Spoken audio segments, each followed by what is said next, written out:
Pay close attention. The news you are about to see is fulfilling Bible prophecy.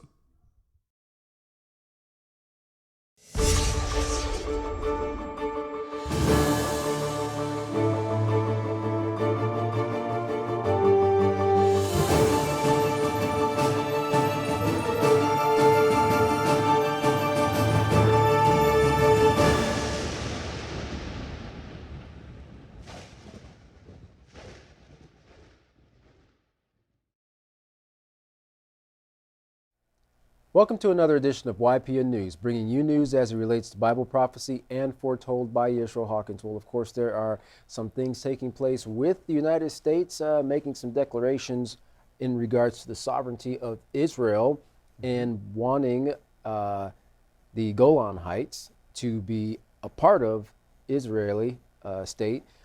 Syria is not too pleased with that. Neither is Russia and Turkey, who are working and helping Syria out. We're going to talk a little bit about the United States also, as they are making some moves in the disputed waters around the that area of South China, not the South China Sea, but the Taiwan Straits, the Straits of Taiwan there. And we have several other articles in regards to the United States, also the United States in the news a lot this episode, looking to make its UN or NATO, base in Brazil, which is South America's largest country. So we're going to see a little bit more and several other things as we move forth in our news from YPN this episode. While the U.S. has been for a long time making its mark on other nations with or without their consent, some are wanting to press charges against Big Brother for some of its actions using the ICC, or International Criminal Court. Well, the U.S. has expressed its disinterest in the matter as a warning to anyone who would seek such measures of investigation against a world superpower. Let's in fact take a listen to what the U.S. Secretary of State Mike Pompeo has to say about the matter.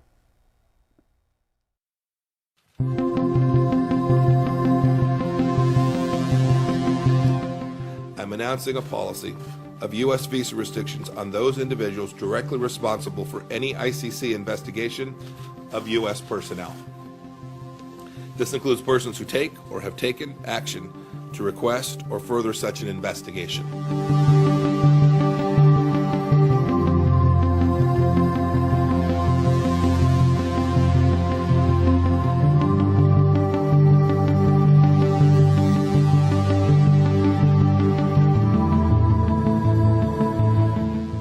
Visa restrictions may also be used to deter ICC efforts to pursue allied personnel, including Israelis, without allies' consent.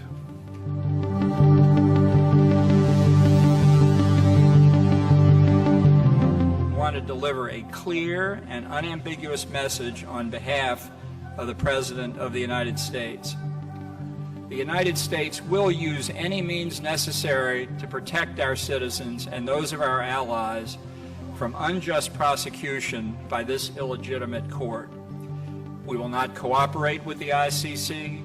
We will provide no assistance to the ICC, and we certainly will not join the ICC.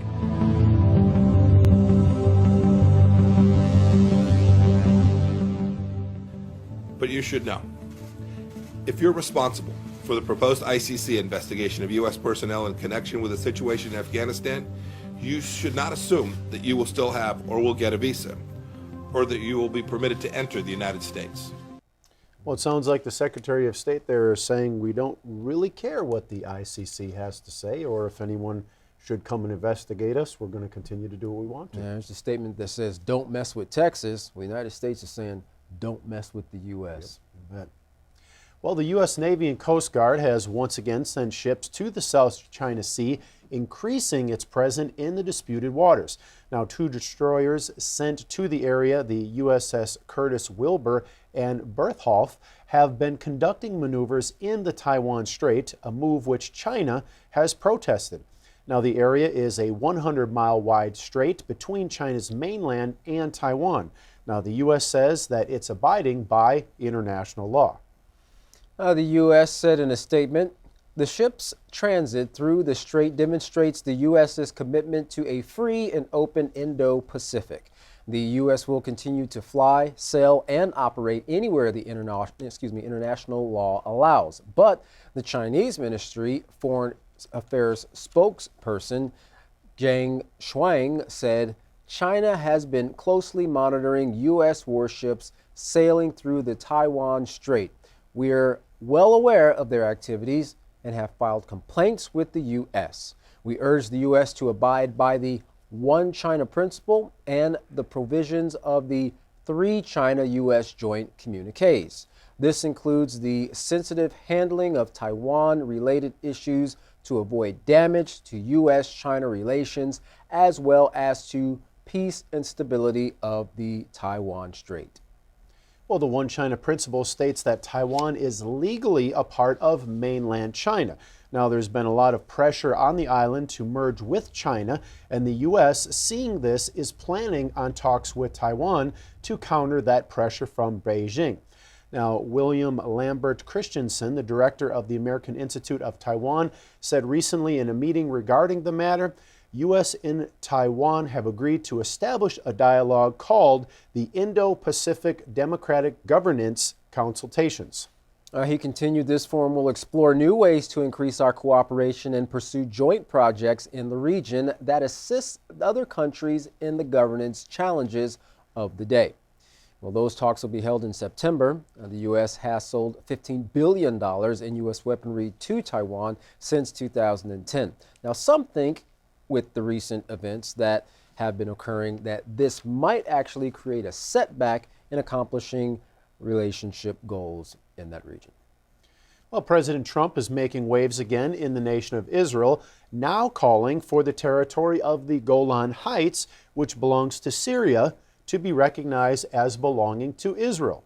In a recent tweet, the president said, after 52 years, it's time for the United States to fully recognize Israel's sovereignty over the Golan Heights, which is a critical strategic and security importance to the state of Israel and regional stability.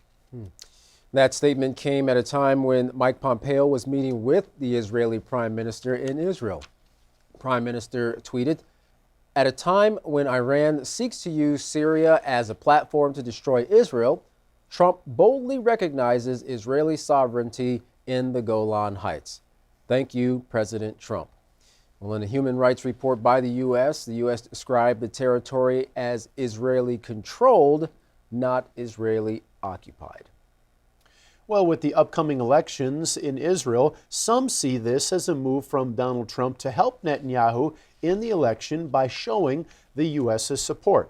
Now, this just adds to the U.S. support of the Israelis, and people are wondering if this could lead to an escalation of conflicts in the region, which that probably is a very likely scenario, seeing that the other moves, such as moving the embassy like the U.S. did, that was very controversial and caused a lot of stir in the region. Yeah, and so far the moves that have been made by the U.S. Under the Trump administration have pretty much been one-sided, as the Arabs are not in agreement with any of these things, and in most cases they're refusing to even have talks with the United States until they make a change in their decision regarding recognizing Israel as a state, or Jerusalem as the capital of Israel, and of course the move where they moved the embassy of the United States to Jerusalem out of Tel Aviv.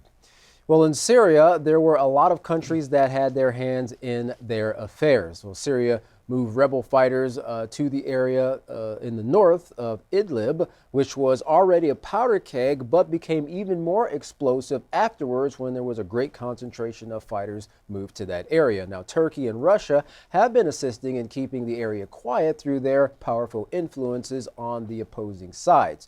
Russia and Turkey have become very close in their workings to try to bring unity and maintain stability in the area, even though there's still some wrinkles that need to be worked out between the two. Well, regarding Trump's decision to recognize the Golan Heights as belonging to Israel, the Turkish Foreign Minister Mevlut Cavusoglu said, "We do not recognize the decision because it's against international law and against the UN resolution that says the territories are Syrian and no other state can unilaterally claim that those territories belong to another." Now, Sergei Lavrov said, "I believe it's a conscious and deliberate demonstration of America's permissiveness together with threats, ultimatums, and sanctions. It basically represents the whole package of tools the U.S. is using on the international arena. Well, continuing along the lines with the U.S. strengthening their foreign relations, this time they're looking at the country of Brazil. Actually, President Donald Trump making the announcement that he would like to consider Brazil as a NATO ally. So our field correspondent Larry McGee has the details along with several other stories. Larry, what's the latest on Brazil and joining the alliance with the United States? In a joint press conference with Brazilian President Jair Bolsonaro, President Trump announced his intention to designate Brazil as a major non-NATO ally.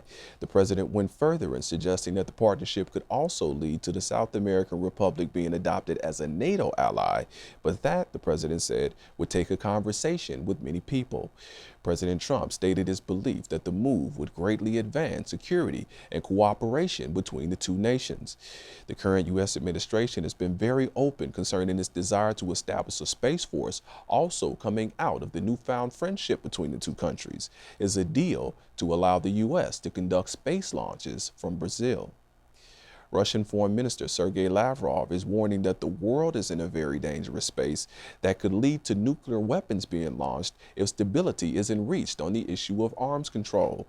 In an address to a recent UN conference on disarmament, the Russian leader stated that there is global talk about renewing nuclear tests, withdrawing rocket systems to space, and even the possibility of initiating a limited nuclear war. The Russian diplomat followed by saying that those sorts of prospects are not acceptable for Russia, and that he hoped that they were equally not as much for the other nations that were in attendance. Mr. Lavrov also expressed disapproval for the United States' decision to withdraw from the Intermediate Range Nuclear Forces Treaty, a move which he believes has helped to spark an arms race that could have very serious consequences for peace and security. The peace of Venezuela has been taken away as the petropowers maneuver to gain control of the country. The nation is still having to contend with its creditors, one of which is now moving to sell a portion of its gold. In 2015, Venezuela borrowed $1 billion from Citigroup.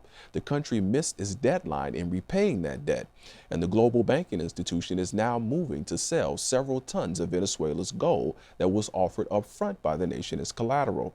President Maduro's current political battles are believed to be a major contributing factor to the nation's insolvency.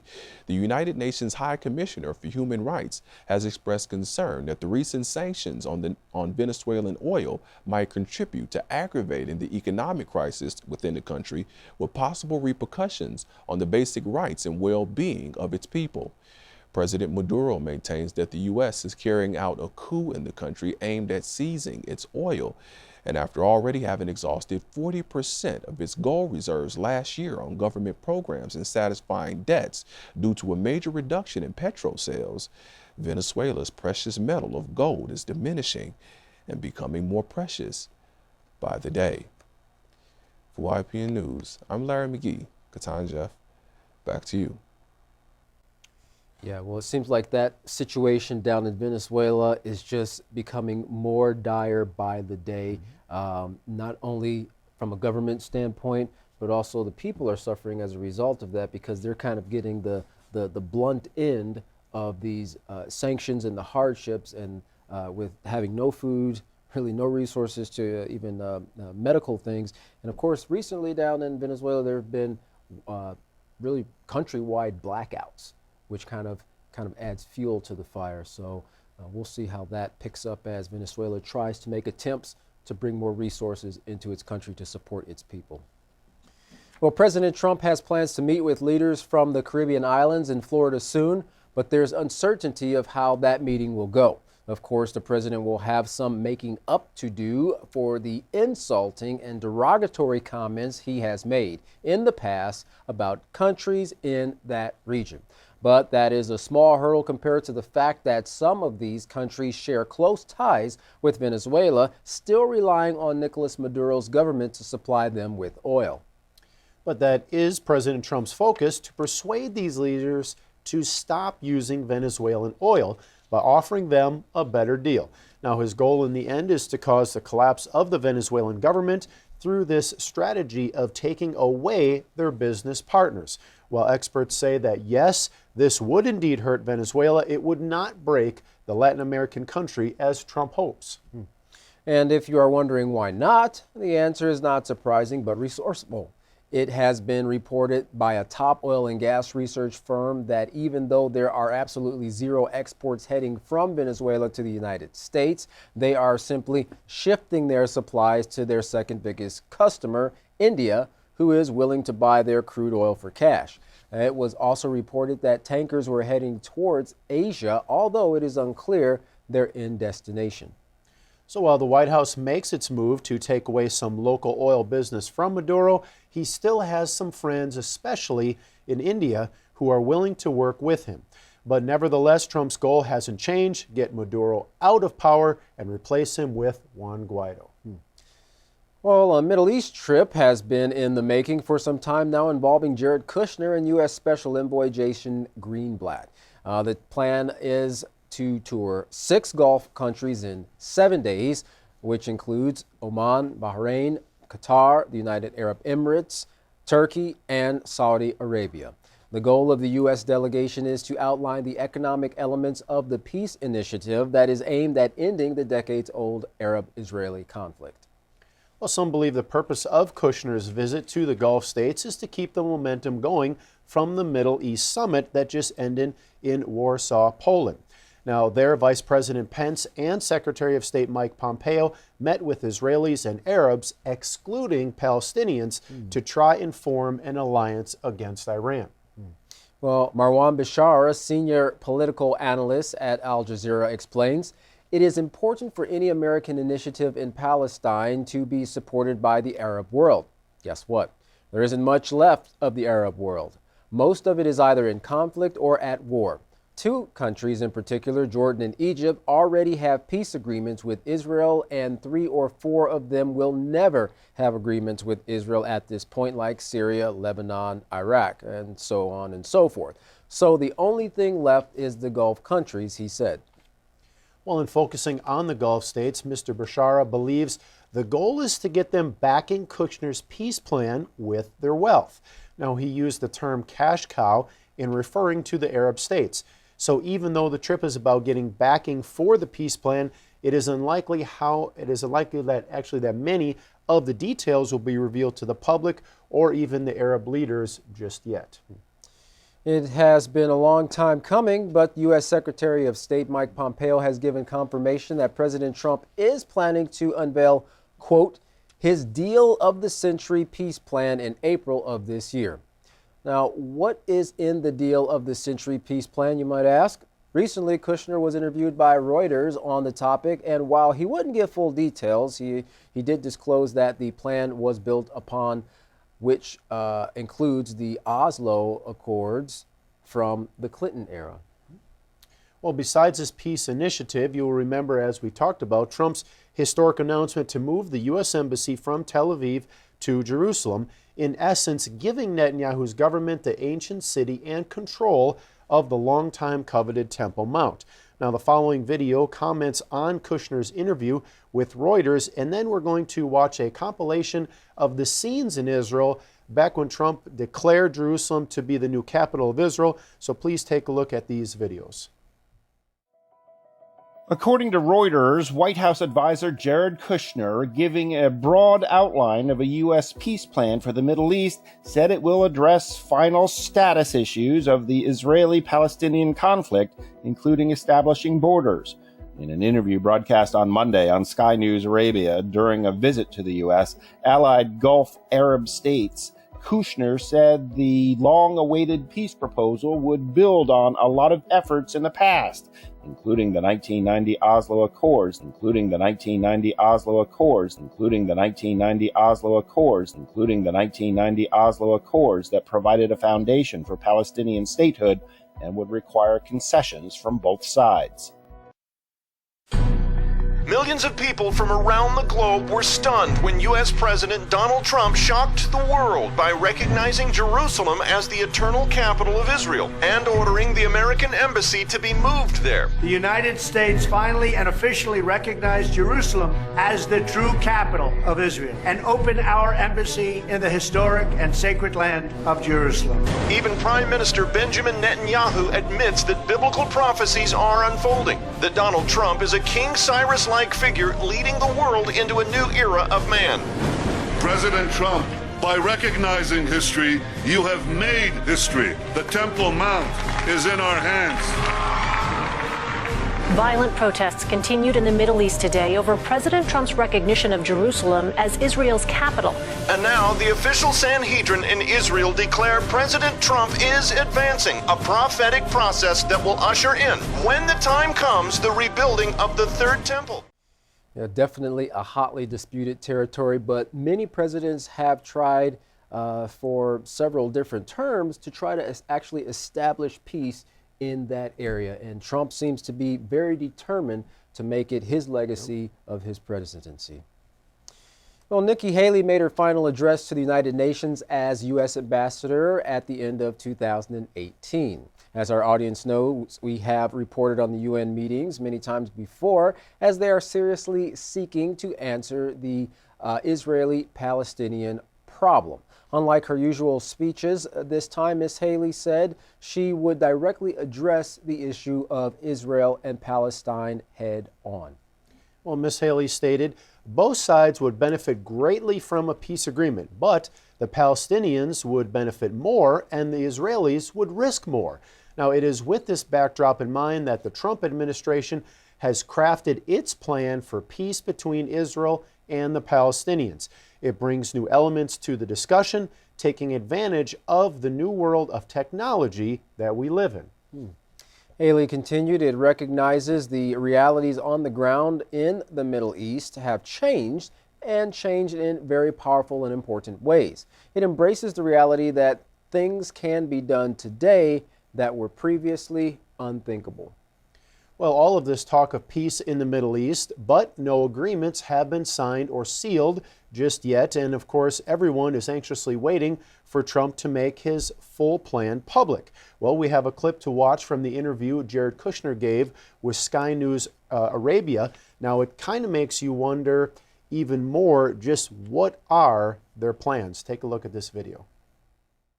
What we'll propose is hopefully something where both sides can gain a lot more than they give, and where both sides will have to make compromise, but hopefully the benefits far outweigh the compromise. The objectives of this visit, we've been working on the peace initiative for 2 years now, and we're getting ready to put our plan forward. The objectives of this visit, we've been working on the peace initiative for 2 years now, and we're getting ready to put our plan forward. We're getting ready to put our plan forward. We're getting ready to put our plan forward. We're getting ready to put our plan forward. We're getting ready to put our plan forward.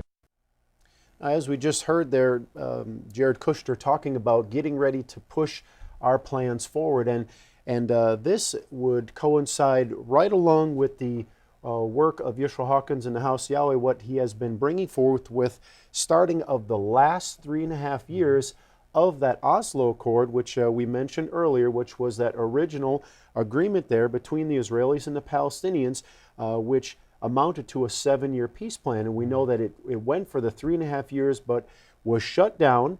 And now they're waiting. And this is, as you mentioned, many presidents have tried to get this peace plan started up again, but so far no one has been successful. So if Jared Kushner, along with President Donald Trump, actually can get this peace plan rolling and start that remaining 3.5 years, this would really be a historic event for the United States, but the Israelis and the Palestinians as well. Yeah, and we can pretty much expect all eyes to be on President Trump as he unveils this full plan in just a few short weeks now. And of course, not only here in the United States, but the international community is also going to be watching, waiting to see what the details of this plan will bring about. Right, it's going to have to be something that that the Palestinians are going to be willing to accept, because they've taken quite a few blows lately. So it really would have to be kind of in their liking, so to speak, if they're going to agree to this. So very interesting, as you said. A few short weeks is all we'll have to wait to see as President Trump reveals this deal of the century. That's right. Well, if you'd like to find out more about these stories, you can contact the House of Yahweh, and when you do, don't forget to request your free copy of the Prophetic Word magazine and monthly newsletter. Here's how. To contact the House of Yahweh, you can write them at the House of Yahweh, P.O. Box 2498, Abilene, Texas 79604. You can call them at 1-800-613-9494. You can visit the House of Yahweh on any of their websites by going to yahweh.com, yisraelhawkins.com, or yahwehsbranch.com. You can also visit our website by going to ypnnews.com. To email the House of Yahweh, you can email them at info@yahweh.com. For all calls outside the United States, please dial the number on your screen. And of course, don't forget to visit the Ask Yisrael and Yisrael Says program, which will assist you in studying your Holy Scriptures, giving you understanding and enlightenment like you've never seen before. And you can find those free websites online by going to YisraelSays.com and AskYisrael.com. Although President Donald Trump may have the deal of a century, Yisrael Hawkins has the deal of a lifetime. Find out what you and your family can do to receive salvation. Don't go anywhere. Up next is Yisrael Hawkins. From all of us here at YPN News, I'm Jeffrey Heimerman. And I'm Katan Alexander. Thanks for watching.